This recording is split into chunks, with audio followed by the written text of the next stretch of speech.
power struggles, we have all been there, and some of us more often than others. Power struggles, I think, are something that every parent can relate to and has experienced at some time or another. But, with our strong willed or neurodivergent kids, maybe they happen even more often. So, I wanted to dive in today with Dr. Danika Maddocks. She specializes in supporting parents of gifted and twice exceptional or 2E kids. We're going to talk briefly about what that means at the beginning of this interview before we dive into the meat of it, which is power struggles. Danika's approach is rooted in the neurodiversity paradigm. She is informed by over 15 years supporting gifted and twice exceptional families as a teacher, a therapist, a researcher, and a consultant. And she has personal experience growing up gifted, recognizing her own twice exceptionality and raising a young, gifted, twice exceptional kiddo herself. So I hope you find this conversation helpful. Let's dive in. Welcome to Single Parenting with Connection, Not Perfection, the podcast that honors your messy reality. It's the support you crave without the usual emotional landmines. I'm your host, Dr. Gila, and I promise I will never tell you to just tag your partner in. Before we start, quick reminder. While I am a licensed psychologist and a certified coach, this podcast is not coaching and it's not therapy, and it's not a replacement for medical or psychological advice. It is for educational and informational purposes only. All right, let's dive in. Welcome. It is so great to have you here. Thanks for having me. Yeah, so I know some people listening might not really have heard the term 2E and maybe not even gifted. So can you just give us like a little Cliff Notes version of what you mean when you talk about that? Yeah, so for me, I really think of giftedness in terms of someone who has just like very strong abilities or potential in certain areas. So usually it's if you're thinking of like your kid or teen, right, they may have really strong verbal abilities. Like you notice they have an incredible vocabulary or they can express themselves really well. It can also be in the area of just like reasoning, problem solving, figuring things out, noticing connections among things, or in kind of like a spatial visual, like a kid who's an incredible engineer or does Lego sets that are like, supposed to be for kids several years older, or can like take things apart and put them back together. Or a kid who's like really quantitatively like minded, who has just like a really intuitive sense of numbers.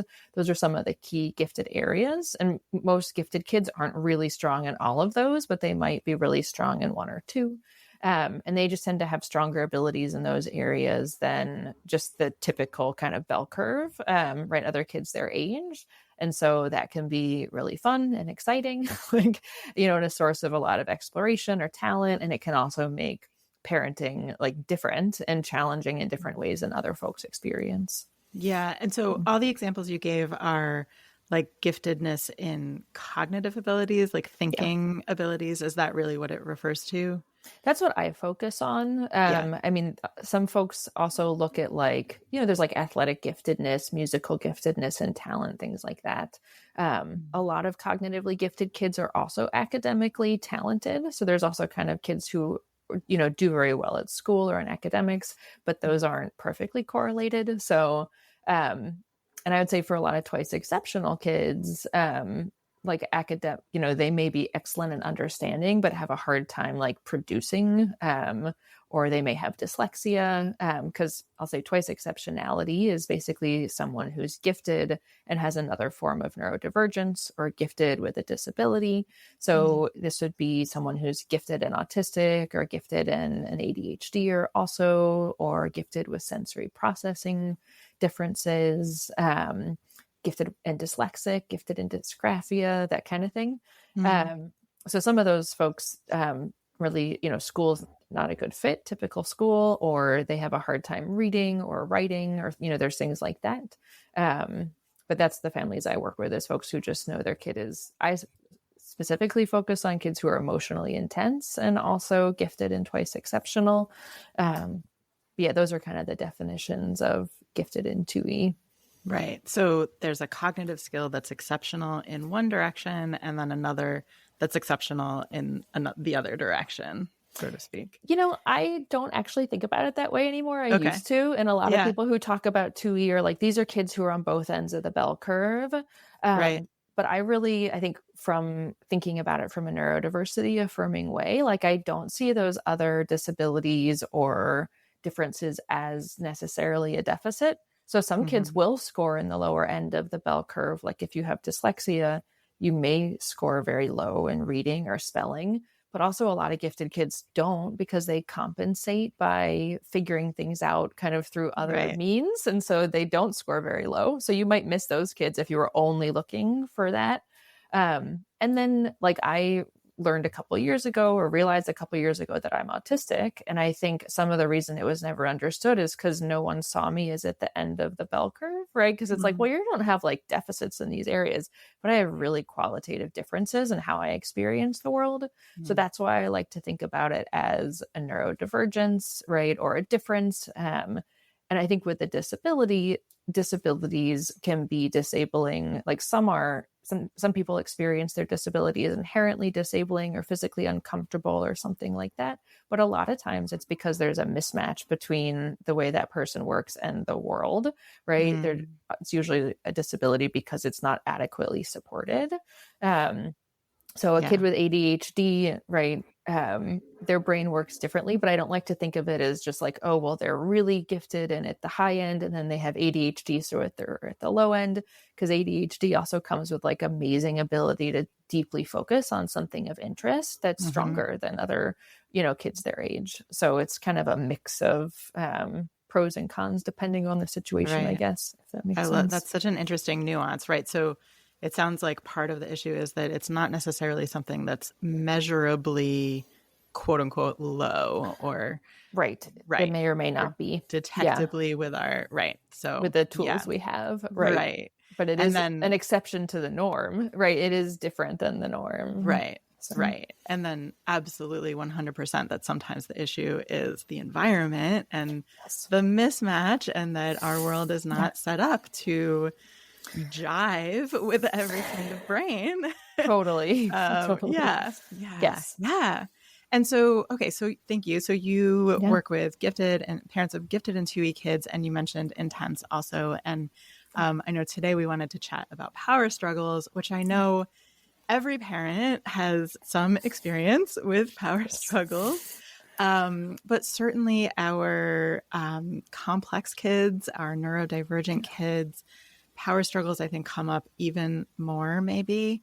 Yeah. Is that what you find to be the case? Yes. And I Yeah. think part of it is because of exactly what you were saying, that like typical, like the world is not set up for neurodivergent kids or people. And so Right. a lot of the things that as parents we're taught, like your kids should be able to do these things, or this is the right, best way to parent and to do things with them, maybe not isn't a good fit with a neurodivergent kid. And so then there's this power struggle because the Yeah. kid is kind of like, this isn't working for me, I don't want to do that, and the parents like, Hmm. this is the way that I've been told we're supposed to do this, like, so Yeah. I'm trying to get it to work. So I Yeah. think it does come up more often, and some things are just harder, like, yeah, uncomfortable for those Yeah. kids. Right. I have found personally, and also working with clients, there's Yeah. such a learning curve and process of like getting to know your child as opposed Yeah. to all these ideas you come into parenting with or that various Yes. books or resources tell you. Yeah. Yeah. Yeah. Yeah. And I have to say, as a single parent, Yeah. power struggles, and I know this isn't unique to single parents, a lot of partners' parents often find themselves on their own. But when you're on your own and there's a power struggle and you don't have someone else to tap in, Right. right? And when those power struggles are happening a lot and there's no Yeah. one to tap in, it can be so intense for us as parents. Oh yeah. And I'm sure for our kids also. I mean, it's sort of, Yeah. yeah, everyone's Yes, having a hard because time. everyone's emotions, right, kind of escalate and intense. It's sort of like it's stressful. Yeah. So it's not just about the power struggle, but it's kind of the escalation of frustration and right, not being Yeah. able to just be like, I need to I need a break from this, or I'm feeling too Right. stressed. Yeah. Right. Because of course in a power struggle there's two people And Yes. so if both of you are feeling increasingly, activated, agitated, stressed, Yeah. it's going to be hard. So you already hinted at this, but, I think the first step, of course, is to understand what's happening with these power struggles. Right. Where are they coming from? Why are they happening? Especially if you have power struggles happening like daily, multiple times a Yes. day, a Yeah. lot of power struggles. So how do you help parents understand like what's going on in the power struggle? Why is this Yeah. happening? Yeah, that's a great question. And I would say it's complicated because, like you said, it's getting to know your individual kid over time. So there's no one easy answer. And that's why my program, when I work with parents, is like 8 weeks long because it's like we're going to keep exploring and making more nuance in this. But Yeah. there are some big categories of like common things that underlie the power struggles, I would say. Some of them, like executive functioning differences, right? So folks who are neurodivergent, especially with ADHD or who are autistic, they are, well, and if you think like, and children compared to adults, right? Because their executive functioning isn't as Right. developed. So it really also any child, right? Executive functioning is what helps us kind of control our attention. And folks who are neurodivergent, I would say their executive functioning is really built best to deeply focus on something of interest, one thing. Mm. So something like the morning routine or the bedtime routine or anything that has multiple steps, especially ones that aren't interesting, are going to just be a real struggle for them to complete independently, right? Because their Mhm. brain is like, no, I'm just going to do this Lego set. Or like, I'm listening to this audiobook and that's all I can do right now, right? Right. Like, so that they can kind of get in that zone. And it's really hard to do these boring tasks with many steps. Mhm. Even with a parent helping them with it, it can feel, it's just like, it feels really hard to like draw your attention away from one thing and go to the next. Yeah. For kids who are really sensitive to demands or feeling controlled or who need a lot of autonomy and don't like to be, like find it really stressful to be told what to do, that's a common source of power struggles because power struggles are usually when a parent is like, hey, do this. And the kid is Yeah. like, no, I don't want to. Right. Or avoiding it for whatever reason. And it may not be a direct, no, I don't want to, but it may be other creative ways of avoiding it. And in that Mm. case, the kid is really, some kids are really searching for autonomy. Like even if they could do the task theoretically with their abilities, right? It feels awful to be told what to do, or it sends them into like a fight, flight, freeze kind of Yeah. response. Yeah. Another common one is sensory sensitivities. So some tasks like brushing teeth, brushing hair, taking a shower can Mm. be really uncomfortable from a sensory perspective. And so kids will not want to do them because it doesn't feel good. Yeah. Um, trying to think. I mean, there's Yeah. others. Those are some big categories that are common, though. Let's pause. That was so much great info. So, Yeah. going to your point about, I wanted to highlight, you were saying when that these kids really do best when they can sort of focus on something that they are interested in. So, Yes. so what I heard was two pieces. One is that they have to do something that has multiple steps, Right. but two is that they have to have some sort of like buy-in, some sort of interest Yeah. in it. And so, parents might be listening and saying, well, my kid is also fidgeting. They're doing multiple things at the same time, but Mm-hmm. that can be a different kind of multiple things. And the interest piece is Right. a big part of it. Yeah. And Yeah. so, Oh, go ahead. yeah. No, and the other piece about demands, which I think we often forget as parents, how many Yeah. demands our kids have. So like you might think, well, this is the first thing I've asked them to do today. But Mhm. actually, they've had to get up, they've had to get dressed, they've had to brush their teeth, they've had Yeah.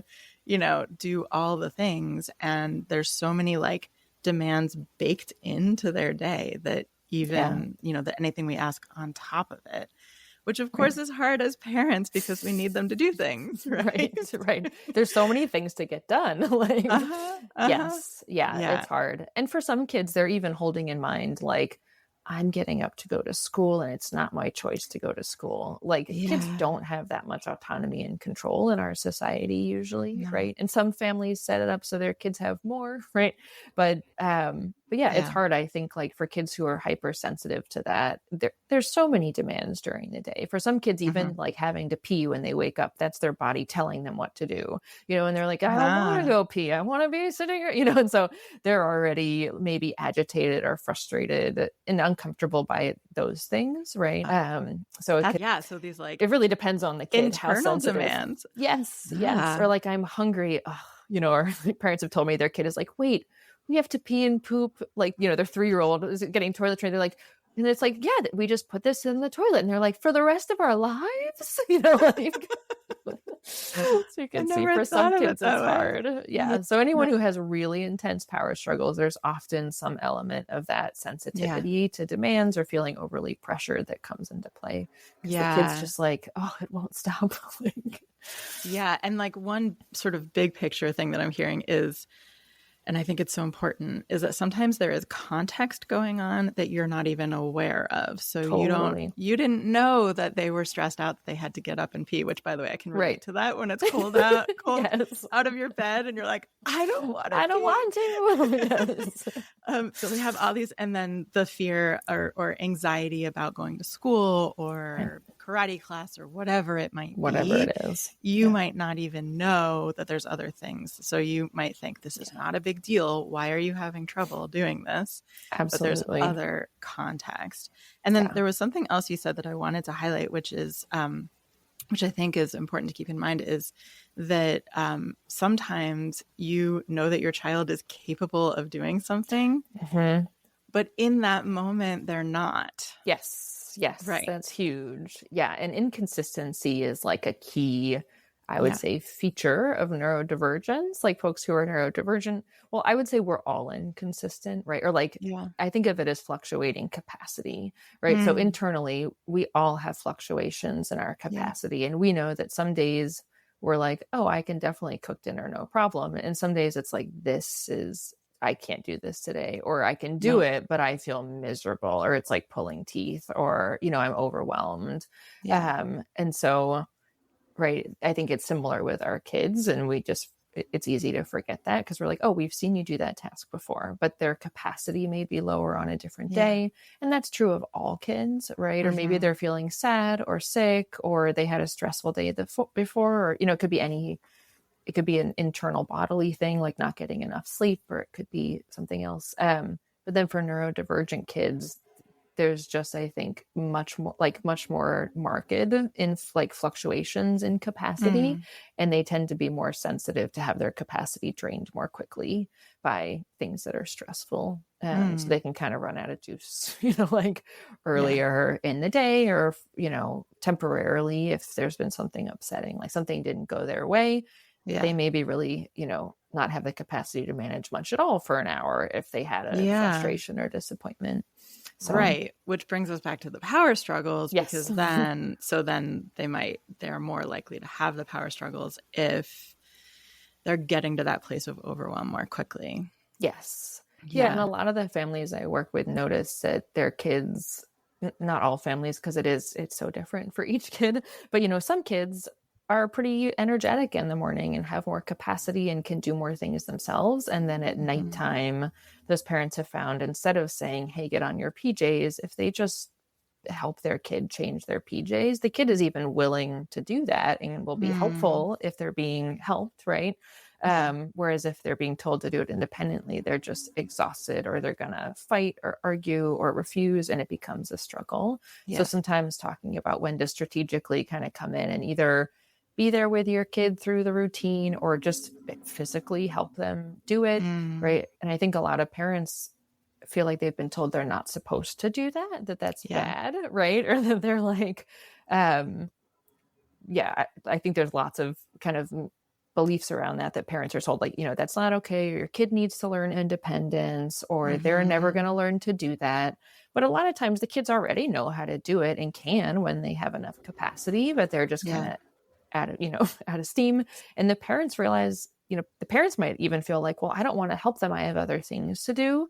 But Yeah. actually, like, stepping in, it's like, but then I just put on their PJs and we were done. And it took like 2 minutes. Whereas if I have a power Yeah. struggle with them, it takes 20 minutes and it's miserable, right? Like, Yeah. so they're like, actually, this is a more efficient use of my time. Yeah. And I can show I think it's really helpful for our kids to learn to take care of themselves, and our society, just pushes all of us that we should be able to do everything all the time. And so I think being like, hey, you've had a long day, you're tired, I'll help you, kind Mm, of lets your kid talk that way to themselves when they're older too, like, I've I had a love long that. day, I'm going to be kind to myself, I need a break. Like, Yeah, so, I love yeah. that. Sort of training their internal voice to be compassionate and Yes. yeah, Yeah. Yeah. yeah. And also maybe they'll be more helpful to other people, right? They see Right. like, you've had a hard You must have day. had a hard I can day. help you. Yes. Yeah. Yes. Exactly. Yeah. And so, right, there's so much messaging out there about like parents shouldn't do this, shouldn't do that. And one of the big ones, so you're talking about something that, first of all, goes back to what we were saying about really learning your kid, right? So Yeah. some kids are going to need that. Some kids might get really testy if Yeah. try to help them put their PJs on at night. They Right. don't want to be touched. They don't want the help. Right. Right. Right. So getting to know your kid and Yeah. really attuning to what they need. Yeah. One of and that speaks to, things we can do to try to prevent the power struggles, Yeah. right? Yeah. When you're in a power struggle, I feel like one of the messages that parents get is you should never, ever, ever, ever, ever, ever, ever, Ever. ever drop the demand in a power Oh struggle. gosh. Yes. Yes. Yeah. Yeah. Thoughts on this? That's a great point. I'm like, oh, I'm so curious. What are you going to say, parents? Never. Yeah, because I'm so in my own like neurodiversity affirming world now that I'm like, yeah, what are some of those things? That's a great one, because I am all in favor of dropping the demand. Like, yeah, and I think there's a couple things I think about, right? So ideally, if you see that something is consistently too hard for your kid, right, where like the same Mhm. power struggle is happening all the time, I think it's more effective, you get more bang for your buck, like if you drop the demand Yeah. beforehand, right, to start to proactively drop it. So if you see that they always can't get their PJs on, or get through the nighttime routine, to just be like, basically like, I'm not going to ask you to do that on your own anymore, we're going to figure something else out. Either I help Mhm. you, or you sleep in your clothes, or whatever it is, like, Right. but let's just, we see that that's too hard, so we're going to do it. And that's Yeah. actually, you get so, I talk with some parents. Another one that comes to mind is like eating dinner at the table is too hard for a lot of kids, and there's a big power struggle about coming to the table.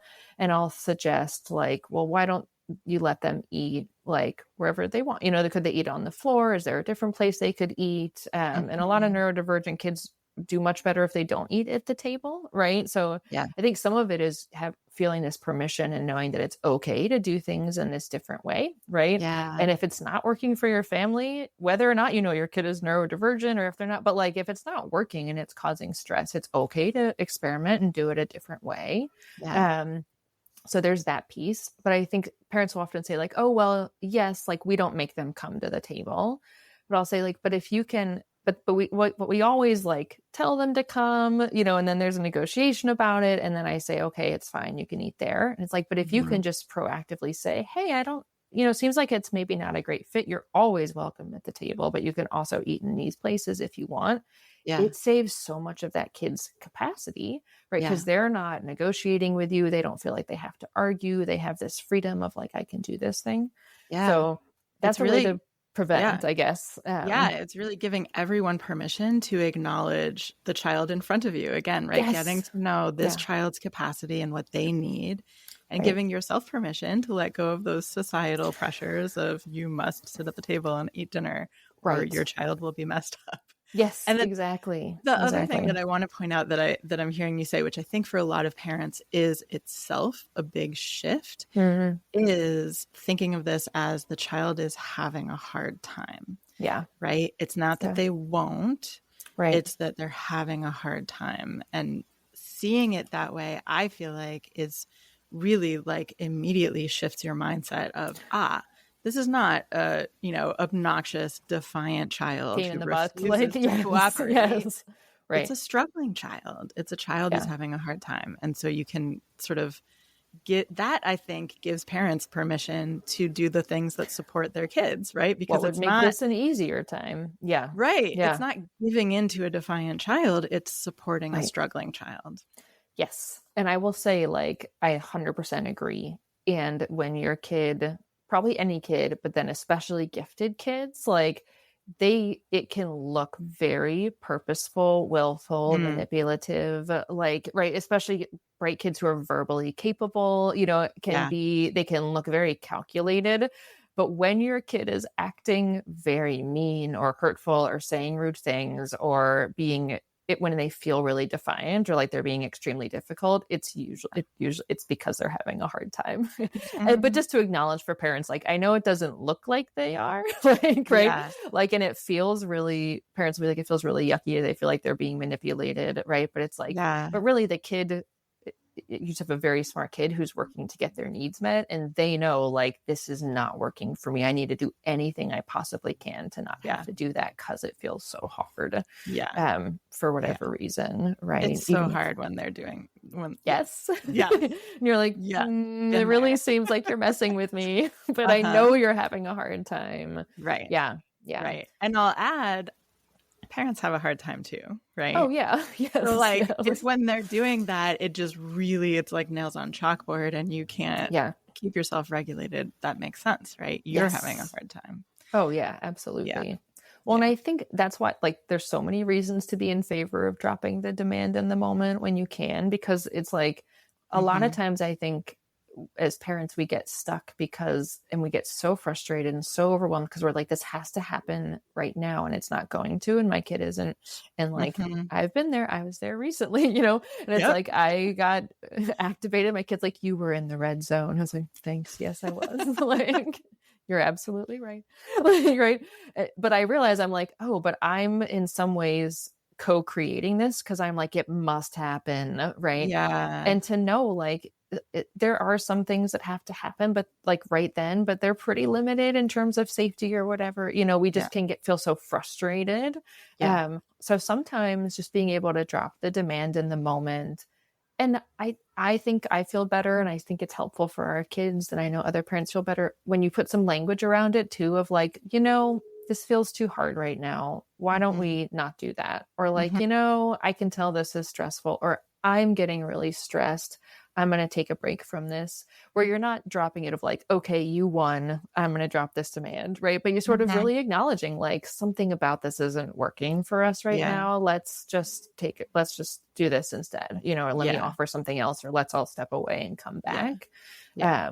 To And I love naming that yeah. sometimes that's you, right? That's too hard for Yes, me. like I'm really I don't want to yell, like I'm Yeah. getting really Yeah. stressed. Yeah. Yes.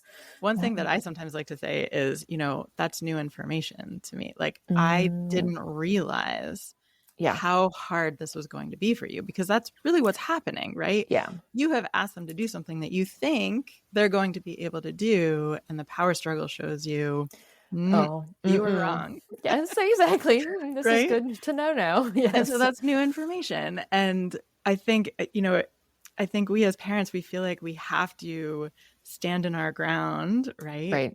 And And like yet be consistent, like, right. Mhm. And we're expecting our child to be flexible Right. while we feel we need to be inflexible, It's right? true. It's true.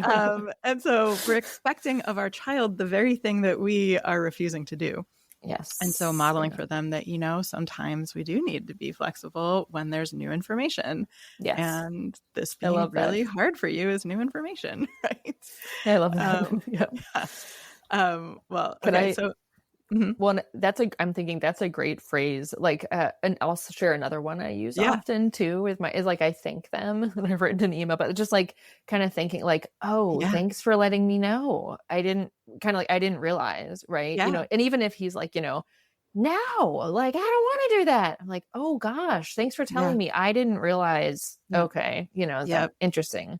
So Mhm. it's not like he's giving it to me in this like little pretty packaged bow, right? It's Yeah. often like yelling or refusing or something, but that idea of like, oh, I Yeah. didn't realize how hard this was. That's new. Yeah. Thanks for letting me know. I Mhm. think does help that. And I love this Yeah. idea of creating a collaboration too, because parents Yeah. often are I don't know if you hear this a lot, but definitely in the gifted kid world, it's like the constant negotiation, that the power struggles are this like lawyerly, Yes. debate and negotiation. Yep. And so parents will be like, how do I stop the negotiation? But I think seeing it as you can turn negotiation into collaboration if you're willing to also be flexible, right? So this Yeah. idea of like, hey, let's be on the same team. And your kid may be like, I want 3 servings of ice cream, you're like, okay, like this isn't feeling like enough. I see that. What could we do? And it might be like, you Yeah. want more. I'm concerned about if you have too much, your belly might hurt, or that, want Yeah. you to have about this amount. We could add whipped cream to it. You could add this. I could Yeah. do one more scoop, and try Yeah. to work it out together. Or it's like, Yeah. often it doesn't have to be just exactly the way we're thinking or just Yeah. exactly the way they're thinking. Totally. Um, Yeah. so I then like you're to not, say, here's my concern. What's your yes. concern? Right. And let's see if we can Yeah. find that. Like, I love what you're saying about thanking them. And I want to sort Oh, of, sure. for people who are listening and thinking, well, if my kid is yelling at me, I'm not going to thank them. Right. So Yes. I want to say you are thanking them for communicating to you, not for the behavior. Right. So there's that like difference. Right. Yeah. So you're not saying, thank you for yelling at me. You're saying, Right. thank you for letting me know that this is hard, right? Thank you for Yes. letting me know that you don't want X. Yes. And those are different things. Yeah. Yeah. And I think Yeah. you want to encourage the exchange of information, right? You want Mhm. them to let you know. And for Yeah. those kids who are so activated that they're yelling it, right? I think if we come in with like, don't yell at me, you can't talk to me that way, they just feel more stressed. Whereas if we Yeah. can be like, oh gosh, thanks for letting me know. And you don't even Yeah. have to mention the yelling, Mhm. they get this like, oh, they heard me and they thanked me, and they kind of calm. And I have just found that over time with my kid and other families I work with, you're kind of like helping the kid develop that self-advocacy skill, where right now yelling at you may be the only way they can do it. But by Right. naming it as self-advocacy, you can kind of shape it over time because they see that you're Mhm. listening. Right. My kid is 6, and I did recently say to him, I was like, you don't have to hit me after you've told me what you want. Like I'm taking you seriously when you tell me. Yeah. I was Heads like, up. You don't need to do that. yeah, I was like, and I had the sense of like, this seems to not be as dysregulated anymore. I think he could stop this, Uh-huh. and I was just like, hey, but I'm like, why does he keep doing this? Because I don't even think he's that upset. And I was like, hey, just so you know, like, I totally heard you and I am going to do it. You don't also have to hit me. And it Yeah. was so interesting because in the moment he's like, like, but then he has really stopped doing that. And I was like, Yeah. oh, that's great. I didn't know when he'd be capable of it. But just this Yeah. idea of like, I see that you're advocating for yourself, right? Right. Right. And And like, so, I'm listening yeah. versus like, you have to make it sound good before I'll listen to you. Like, Yeah. And so not lumping everything into like one thing, right? Like I heard you say shaping. right. So we're thanking them for the thing that we want to continue and that we want to Yes. like encourage. But Yeah. we can also address the pieces that we don't want to continue, right? Right. Yeah. Yeah. And Yeah. often like either outside the moment or for the kids I work with, at least like not in a way that's like, but don't yell at me Right. anymore. Right. Cause then they're like, well, now I feel attacked Right. again. Right. But Right. bring like, oh, I'm going to listen to you. Or Yeah. later you might be like, Yeah. when you yell, oh my gosh, it puts my system in such a stress moment. So it's harder for me to listen. I don't know if there's a way for you to tell me how you're feeling without yelling, but Mhm. that's why sometimes I have a hard time listening, Yeah. and you can do Yeah. it out of the moment. Yeah. Yeah. So yeah. Well, I feel like I could talk about power struggles with you for a lot We have a lot longer. to say. Yes. Luckily, you have a free resource that's about power struggles. So if folks are listening and they want to get more information, do you want to tell them a little more about what your free offering is? Yeah, absolutely. So it's a free 5-day email mini course. It's 6 emails over 5 days, and it's called Reduce Power Struggles with Your Gifted 2E Kid. I would say, like, I've had some parents ask, like, well, I don't know if my kid is gifted, but would this still be relevant? Like, I do think the strategies would help for any kid. There's some pieces that are specifically like why gifted and 2E kids are so prone to power struggles that might not be as relevant. But it's really talking about things you can do to try to prevent power struggles and some ideas about what you can say in the moment to Mhm. diffuse it also. And so it gives some big ideas, but then lots of practical advice. And there's an idea in each one about how to apply the strategy. So Yeah. you can think about how it applies to your particular kid.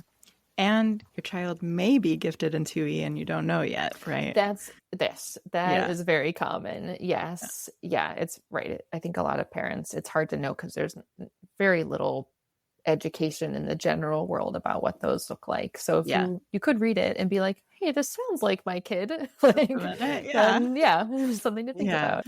All right. Thank you so much. I think this will be really helpful for a lot of Thank folks. you. This was great Um, to talk about. yeah. Before we wrap up, I am a strong believer in single parenting with connection, not perfection. So I'd Yes. love to hear, what is something that you do in your own life, either with yourself or with your kids, to build connection? That's great. One thing that I've done with my kid is really just like playing with him in whatever Mhm. way he wants to play. And he often Mm. likes to really control the play and have like specific plans, or he loves like Minecraft and Roblox, things that I had never played before. And so being able to join him in that world has been fun because I understand better what it means to him and how he's using those things and technology and getting a lot out of screen time. And Yeah. and then I'm like, actually, I can really appreciate some aspects of some of these games. So that's been fun too. Yeah. But it really helps us connect a lot. I love it. Yeah. I feel like video games are often a source of tension between parents Right. and kids. And we forget that, like, our kids would love for us to join them in that Oh, world, even yeah. just for a few minutes. Yeah. Yeah. Yeah. And I think it always, like with the parents I work with, it helps them feel less stressed about it too. Cause when you get in there, you're like, this is complicated. You know how to do a lot of things. Like, Yeah. okay, I see what's happening here. Yeah. So you understand it better too. Yeah. It's Yeah. great. And imperfection. Where is Yes. somewhere in your life that you have embraced imperfection? Yeah. One that comes to mind is just around like food and eating with my kid. I think Mm. like this is true with screen time too, but like before becoming a parent, I think I was like, yes, we're gonna do all of like the most healthy and good things, like right. And I think having a neurodivergent kid and recognizing my own neurodivergence, the neurodiversity paradigm is really pushes back against this idea that there's a one best or healthiest or right way to do things. And Mhm. so I think with my kid, it's like he goes through phases where he's very stressed and will really mostly eat processed foods. And it's like, fed is best. Like, I'm going to feed you what you'll eat. I'm going to keep experimenting and finding things that are accessible to him, but not stressing about like, oh my gosh, we can't send this in his lunch. That'll be embarrassing. Right. Or Yeah. like, oh, we need to, make sure he eats this other thing. Cause the more we pressure it, the less likely he is to eat it. So just embracing like this is a process we're in together and that Yeah. he's eating and that's good. So yeah, I have a feeling a lot of people will be able to relate to that one. they relate. Yes. Yes. Awesome. Well, it was such a pleasure to chat with you. You Thank you too. for coming on Thank and you. sharing about power struggles. Big Thanks for topic. having me. That's it for this episode. I am so glad you found your way here. And remember, even if you're on your own, you don't have to do it alone. You've got this.